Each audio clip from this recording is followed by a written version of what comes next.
Идеята за идвам при теб дойде от швейцарска песен, в която певецът пее точно за това.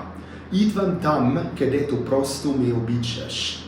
Тази песен не е много дълга, но много ми докосна и когато я чух, помислих, че много често забравяме това.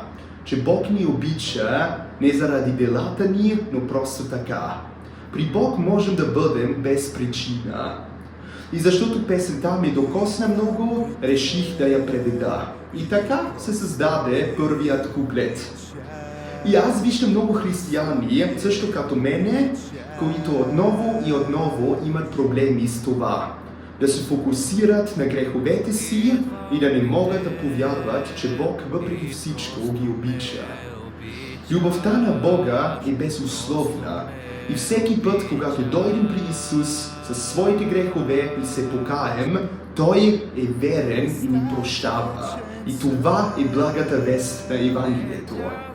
И не само това, Исус е дошъл да ни освободи от греха за винаги. Разбира се, това не може да стане със собствената ни сила. Не, Духът на Бога ни променя. И за това имаме непоклатима надежда. Надежда за вечен живот с Исус и знаем също, че и тук на земята Бог е с нас и ни помага във всички трудности. Много харесвам този стих от Филипяните, в който Павел писа: не се безпокоите за нищо, но във всяко нещо с молитва и молба изказвайте прошенията си на Бога с благодарение. И Божият мир, който никой ум не може да схване, ще пази сърцата ви и мислите ви в Христос Исус. Това е благата вест, че дори в големи трудности можем да получим мира на Исус. Той е винаги с нас.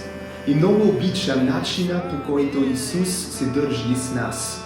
Ние сме обичани и простени и винаги можем да дойдем при Исус. Не трябва обаче да оставаме такива, каквито сме. На основата на любов и приемане Той ни променя, дава ни мир във всяка ситуация и ни дава надежда за вечен живот в изобилие.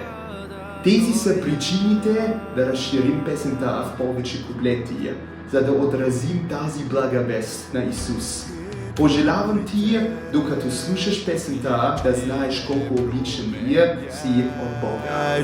Ти ме променяш.